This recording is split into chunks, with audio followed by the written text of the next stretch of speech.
So good day, Mom. And I am Rachel de la Cruz Mahinay. And this is my RA03, the Catholic Social Teachings. So for the self-introduction, here's my self-introduction. Here this get call for my personal prayer and some parts of about me and my also my responsible in our community. And this section is my launch page is a reflection who I am, offering a glimpse into my personality and giving you a chance to know me on the deeper level. And you can see here also my advocacy in life, like empowering our community through responsibility. And here is my PEC family, and our saint is Martin de Porres. And here, some learning content. And this is the module one, the understanding the church and the human society. And the module two is understanding the Catholic social teachings, while the module three is understanding social analysis. And the last one is owning the Dominican mission. And the fifth or the last one is the social action exposure. So here in the silo one, you can see here,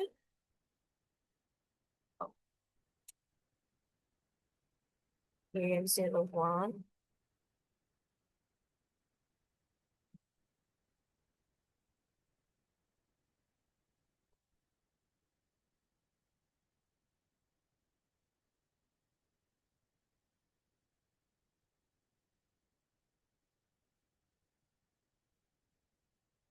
the city one is you can see the Lautari here. And this is the cover page po is ito yung ginawa po namin. Ginawa natin in the classroom. And some prayers of a prayer for discouragement in my mission as a student and an advocate po. Dito po makikita yung prayers ko po. And this is the benedictory po. So we use the Dominicans for our Catholic congregation because of their focus on preaching and teaching the gospel. Their mission to educate others connect with our goal to spread Christ's message and help society. Ang napili po namin is Dominican Inspire po para po mag-grow po yung service and making a positive impact of the world. Nag-meeting-meeting po kami or naggawa po kami ng podcast about sa Dominicans po. Yun po yung napili namin topic. And as you can see here, the Predicare, and this module po is nagawa din po kami ng makikita din po dito yung quizzes po namin. And here po the self-reflection. Upon completing my journey, I see this faith has played a key role in modeling my perspective on the world, my understanding of how connected there are grown. Ito po na siya yung self-reflection ko po. And for the silo 2 po, ito din po ang ginawa namin sa Silo 2 and yung coverage po namin here dito sa Silo 2. And we do po sa Laudare is poem po or song about CSCD po or CSD po. And gumawa din po kami ng CSD podcast din po, and ito po yung poem na ginawa ko po. And here naman po is yung BEC infographic po namin. And here's po siya. And also po, the Predicare, nag-quiz din po kami here, or tayo po, ma'am. And for the self-reflection po, as you can see here, my self-reflection. And the Silo 3 po, this is where the social analysis po. And also, gumawa din po kami ng prayers para po sa pinanood po na documentary ni ma'am.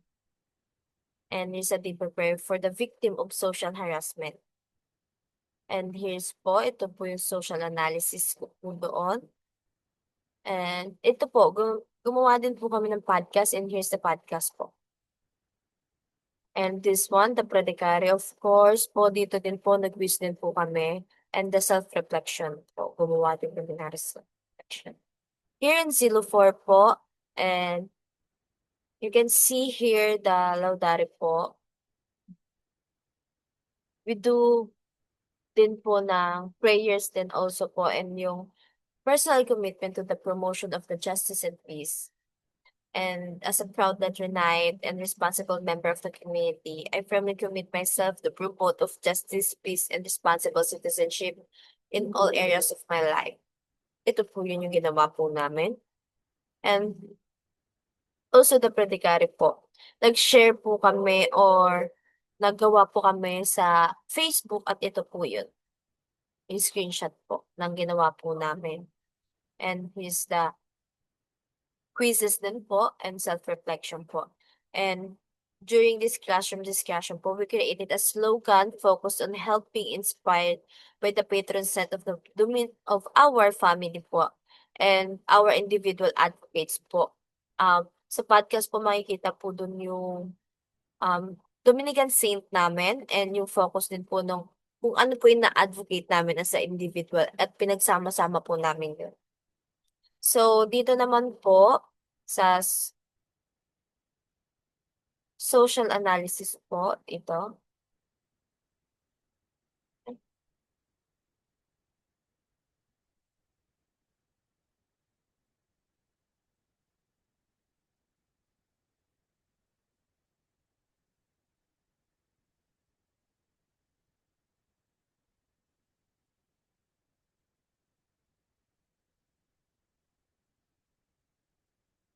And dito naman po sa requirements po is makikita po dito yung local checklist ko po. Ito po yun.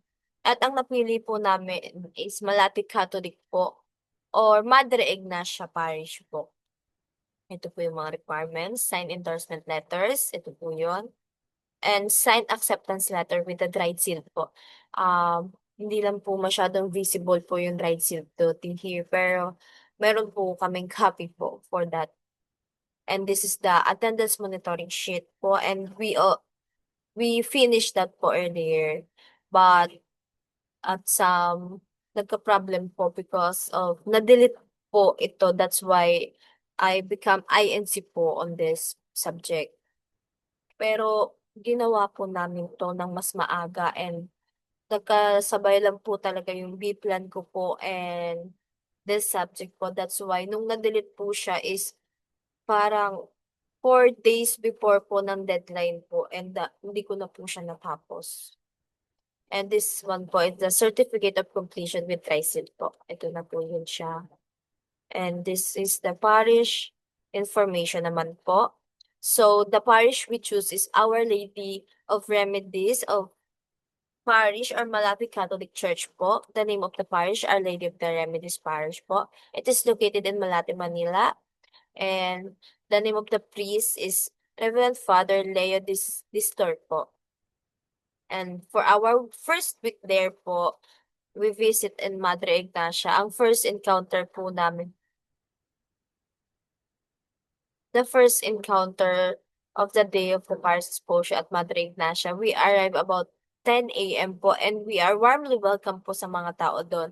Especially po yung mga volunteers din po doon. And pinakalala po kami ni Sister, kala Ate Letlet po and Ate Faye po. Yun po yung nag-welcome po sa amin doon. And binigyan nila po kami ng background po about the parish po or kung ano po yung ino-offer nila sa mga tao po doon. And the social issue po or reality during our first visit of parish exposure at Madre Ignacia, I witnessed the social issue of poverty po talaga. Marami pong mga bata or matatanda na humihingi po ng pagkain doon. At doon ko po nasabi na malaki po talaga ang issue ng poverty sa lugar po namin. And ito po yung mga pictures namin nung unang visit po namin. Ako po ay na-assign sa pagpapak po ng mga pagkain. And doon po ako tumulong kila sister and kila Ate Letlet po. And si Edwin naman po yung kasama ko po dun, yung kaklase ko po. Siya naman po ay na-assign sa pag-aabot o pag-aayos po ng mga pagkain po. In order po yun. Organized din po. And this is my action. This program would committed food assistant with education and livelihood training po. Ito po yun. And my action and reflection. As a student and youth volunteer, I can start small by organizing donation drives for food and learning, materials volunteering regularly at community kitchens or our outreach centers po, and encourage my classmates to do the same. I can also use my voice and social media school or platforms to raise awareness about poverty and promote programs like Kusina at Kaalaman. Ito po yung ginawa ko po. Kusina at Kaalaman. This program will combine food assistance with education and livelihood training. The idea is not only feed the hunger but also help them become more self-sufficient in the long run po. So for the work week 2 naman po, for the week 2, we visit Madre Ignacia again. During our second encounter, the community we had is to learn about the mission and activities of Madre Ignacia Exposure. This organized by is dedicated by supporting group by providing essential service and aid. Our role on that involved helping to pack supplies which we are substandard. Ganun pa rin po yung ginawa namin sa week 2, pero po meron na po kaming konting bonding po sa mga tao doon or encounter po. Because on week 1, we can hindi po kami nakapag-usap or nakausap ang mga binibigyan po namin. And the week 2 po, doon po namin medyo nakausap sila pero bahagya lang po yung sinishare nila. And we share bonding po kila sister and sa mga admin po doon and mga volunteers din po doon sa parish po. And my reflection during our community exposure at Madre Ignacia, I witnessed the harsh reality of food insecurity and poverty affecting many families in the area. What really struck me was not only the hunger but how its need for basic nourishment impacts the dignity and daily lives of the people who came to receive help. Ito po yun. My action is together we serve, together we rise. Because helping them is not the end po. By helping them and guiding them para po matuto din po sila kung paano gawin or tumayo sa sarili nilang paa. Ayan po yun. My action and reflection. And sa week 3 naman po, the third visit po and our encounter is through the experience, I realized the true value of compassion, understanding, and service. Teaching the children how to pray before the meals remind me that even small lesson can have a big impact on their lives. Seeing how some of them live away from their parents po. Nung week 4 po, we had a chance po na makausap po talaga ang mga bata at ang mga matatanda po. Nakapagbukas po sa puso ko nung mga bata po nung naturuan namin yung tamang way ng pagdarasal po dahil hindi po sila marunong ng gano'n. And nakakatuwa din po na nagki-cooperate po yung mga bata at gusto din po nilang matuto. And yung mga magulang po nila is malayo din sa kanila po para magtrabaho. Kaya nagiging dahilan po din yun ng poverty din po dahil kulang din po sila sa aruga ng magulang at sa pagkain po. That's why they are they are part of the organization din po. And sa mga matatanda naman po, the senior citizen po yung mga minsan yung iba po wala na po silang pamilya, kaya po nandun po sila sa organization din po. And this is my action. Pamilya mo, alagaan mo. Promoting responsible parenthood and family planning awareness po. During that day po or week, and I can see the children that they are need the support of their parents po and also the guide po. Because yun nga po, yung ibang bata po is nasa lansangan na po talaga sila. That's why I I create this idea na pamilya mo, alagaan mo is para po magkaroon ng guidance po yung mga bata and magkaroon po ng masayang pamilya din po yung mga bata. And during our week 4 po, the fourth visit po, during our last week po, nagbigay po kami ng konting tulong para po or merienda po para sa kanila, para po sa aming send-off na din po. And nagpapasalamat po kami kila sister na naging ka-close din po talaga namin and sobrang laki pong tulong nila para buksan po yung mga mata namin na sa mga ganitong sitwasyon po. And kila Ate Letlet and Ate Faye po and sobrang saya po nila kasama. And hindi din po namin akalain na during our last week is meron din pong volunteer na nagbigay po or ang tawag nila po dun is tawag po nila dun is volunteer din po.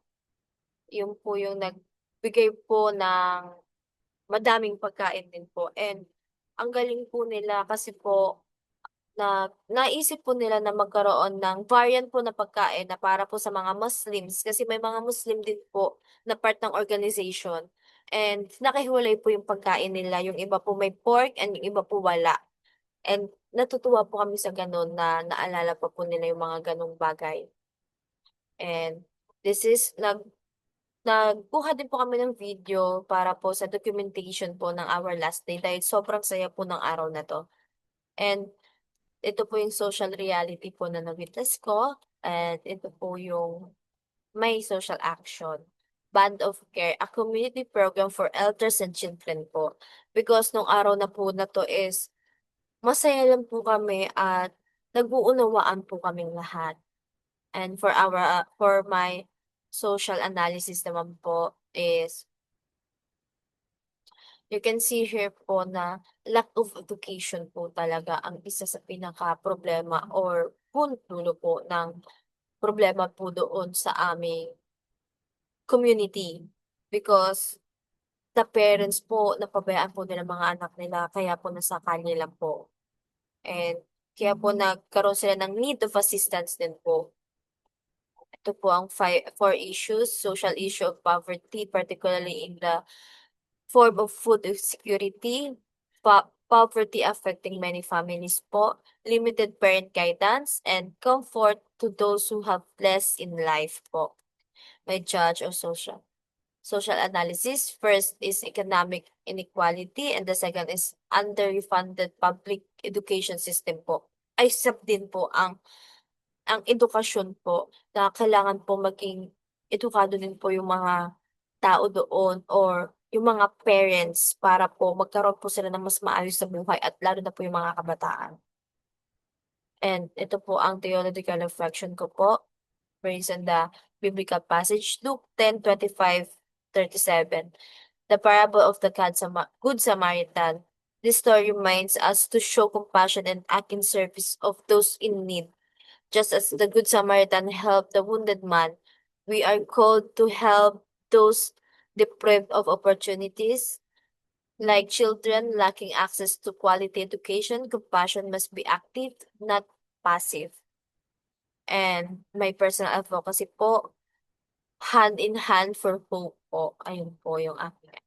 And my personal advocacy statement, I have believed that every person deserves to live with dignity, hope, and opportunity, regardless on their social or economic status. Through my experience, my community exposure, I have witnessed how poverty and food insecurity continue to affect many families, especially children who suffered not only from a hunger but also from a lack of guidance and emotion support. With encounters opened my eyes the importance of compassion, service, and collective actions in creating positive change po.